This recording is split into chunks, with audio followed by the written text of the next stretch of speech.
Greetings everyone. I'm delighted to share today's topic with you. Life can get boring. Today I want to talk about boredom.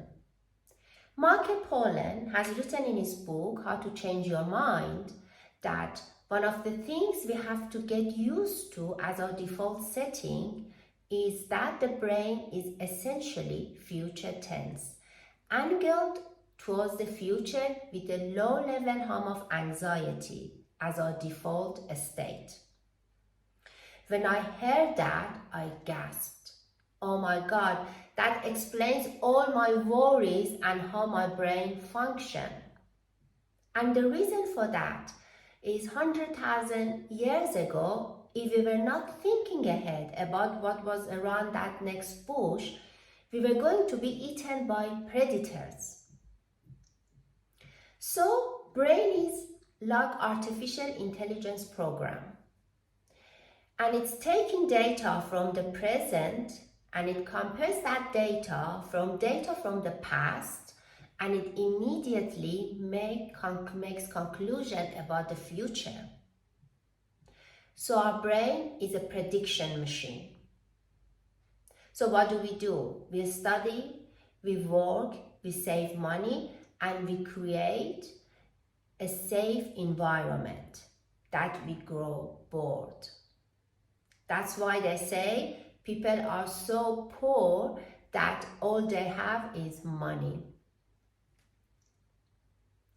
Dr. Tali Sharon, a renowned neuroscientist, explains the science behind boredom. The science is that brain needs to save its resources.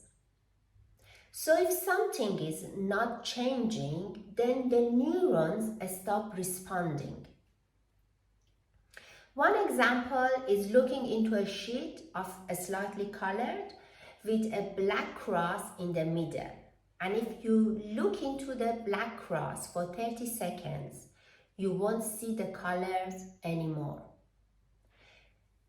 Because the input into your neurons, if you are not moving your eyes, is constant.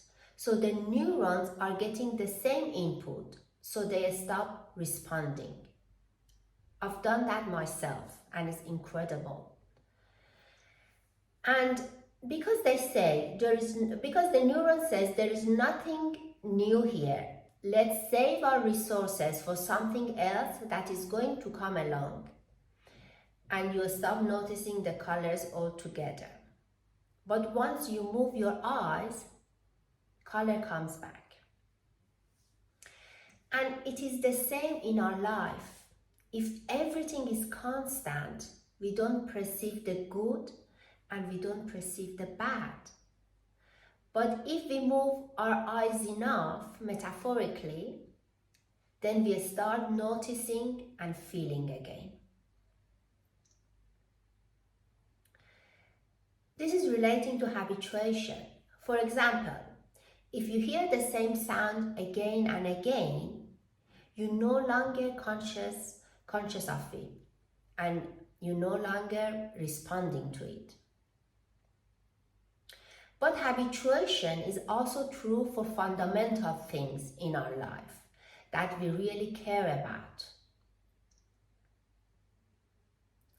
And this is why people can have really great things in their life, maybe great relationship, a good job, or a comfortable home.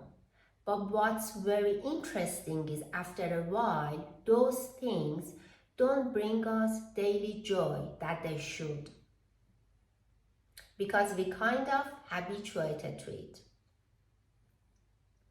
That is also true with bad things in our life, like sexism, racism, or crack in our relationship, or inefficiencies at work.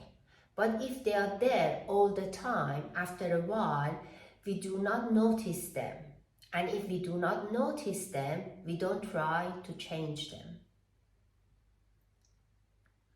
This is all because if something in front of us for a while and nothing bad happened, then the brain doesn't really need to respond to it anymore. Because we need to save our resources for a new thing that is coming our way, which can be threatening or can be good, like food or something that we should grab. So example of habituation are, for example, there was a study conducted that they asked people about their favorite song, and they asked them if they want to hear it without interruption or with interruption and breaks in between. And 99% said they want to hear the song, their favorite song, without break in between. But during the study, it was discovered that people with having a break in between listening to the song, enjoyed it more. The reason is because the joy start going down as they listen to song, and then when they stop the song and start it again, the joy picks up. And this is very counterintuitive, but it's true. Another example are holidays. There was a study to understand when do people enjoy holiday the most and why. And when they asked people what was your favorite part of the vacation, people used one word more than any other word, and it was the word first. The first view of the ocean, the first cocktail. You still enjoy the holiday, but the joy gradually goes down. And this can also be true about our relationship with our partner. So what can be done? First, the key is to take breaks. With regard to relationships, it doesn't mean to take a relationship break, but just have an evening to yourself or go on a weekend on your own, and when you come back, everything re-sparkles. Also, there is a great remark that says, pleasure results from incomplete and intermittent satisfaction of desire.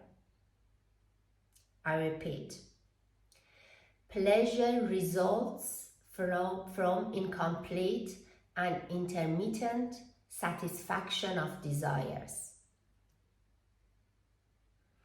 Intermittent means there is breaks, and incomplete because you always want a little bit more.